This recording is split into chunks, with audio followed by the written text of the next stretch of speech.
अच्छा बेटा, ये देखो ट्रांसपोर्टेशन प्रॉब्लम हमें गिवन है, उसको हम नॉर्थ वेस्ट कॉर्नर मेथड से सॉल्व कर रहे हैं। यहाँ हमारे पास डेस्टिनेशंस गिवन है D1, D2, D3 और D4, जबकि सोर्सेज हमारे पास हैं S1, S2 और S3।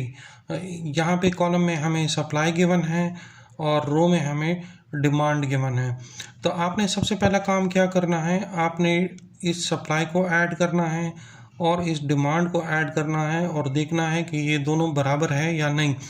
अगर ये दोनों बराबर हैं तब ये बैलेंस्ड प्रॉब्लम है, फिर आपको एज इट इज़ इसको सॉल्व करना पड़ेगा। अगर ये बैलेंस्ड नहीं है, दोनों में फ़र्क है, तो फिर आपको पहले इसको बैलेंस करना पड़ेगा और उसके बाद आपको इसे सॉल्व करना पड़ेगा। तो आप अगर इसको काउंट कर लें तो ये आपके पास बनता है 35, और इस साइड से अगर आप इन दोनों को इसको प्लस कर दें तो ये भी आपके पास बनता है 35। दैट मीन्स कि ये आपके पास बैलेंस्ड प्रॉब्लम है। अब आप स्ट्रेट अवे इसको सॉल्व करें। तो देखिए सॉल्व कैसे करते हैं, मैंने इसी टेबल को यहाँ दोबारा बना दिया है और हम इसको सॉल्व कर रहे हैं using north west corner method. तो इन सेल्स के अंदर ये जो सेल है ये आपके पास नॉर्थ वेस्ट कॉर्नर का सेल है। आपने सबसे पहले एलोकेशन इस सेल के अंदर करनी है। यहाँ सप्लाई देखिए आपके पास 14 है और डिमांड आपके पास 6 है, तो इन दोनों में मिनिमम ये है 6। तो आप इस सेल को 6 एलोकेट कर देंगे। जब आप इसको 6 एलोकेट करेंगे तो ये डिमांड जो है ये 0 हो जाएगी और ये सप्लाई ये जो है 8 हो जाएंगी। अब ये कॉलम चूंकि 0 हो गया है तो अब इन सेल्स को आप क्रॉस कर दो, इनको सॉल्व करने की ज़रूरत नहीं रही। बाकी ये जो रिमेनिंग सेल्स हैं, अब इनमें नॉर्थ वेस्ट कॉर्नर जो है वो ये वाला सेल है। अब आपने इसको वैल्यू एलोकेट करनी है। तो यहाँ देखिए इसकी डिमांड 10 है और सप्लाई आपके पास कितना है 8। तो 10 और 8 में मिनिमम 8 है, तो आप इस सेल को 8 एलोकेट कर देंगे। ये जो सप्लाई है ये 0 हो जाएगी और ये जो डिमांड है ये 2 हो जाएगा। अब ये 0 हो गया है तो ये सेल्स ख़त्म हो जाएंगी, इनको सॉल्व करने की ज़रूरत नहीं है। ये जो रिमेनिंग सेल्स हैं इनमें नॉर्थ वेस्ट कॉर्नर सेल ये हैं।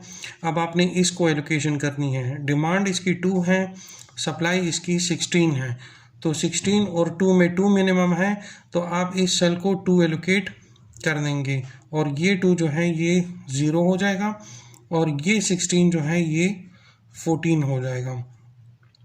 अब ये 0 हो गया है तो इस सेल को क्रॉस कर दें, इसको सॉल्व करने की ज़रूरत नहीं है। रिमेनिंग इन 4 सेल्स के अंदर ये वाला जो सेल है ये आपके पास नॉर्थ वेस्ट कॉर्नर सेल है, तो अब आपने इसमें एंट्री करनी है। इसकी डिमांड 15 है और सप्लाई आपके पास 14 है, तो आप इसको 14 एलोकेट कर दें। ये वाला 14 जो है ये 0 हो जाएगा और ये 15 1 रह जाएगा। ये 0 हो गया तो अब इस सेल को सॉल्व करने की ज़रूरत नहीं है। इन दोनों में से नॉर्थ वेस्ट ये है, इसकी डिमांड 1 है, सप्लाई 5 है, तो आप इसको 1 एलोकेट करें, ये 0 हो जाएगा और ये आपके पास 4 हो जाएगा। आखिरी ये सेल बचता है, इसकी डिमांड भी 4 है, इसकी सप्लाई भी 4 है, तो आप इसको 4 एलोकेट कर दें, ये भी 0 हो जाएगा और ये भी 0 हो जाएगा। अब जब आपने ट्रांसपोर्टेशन की कॉस्ट निकालनी है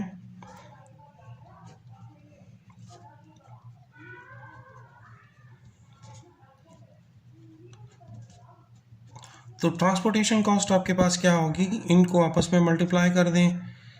6 multiply by 6 plus 8 multiply by 4 plus 2 multiply by 9 plus 14 multiply by 2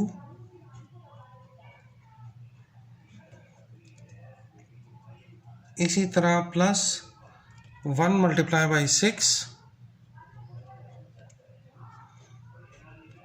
plus 4 multiply by 2।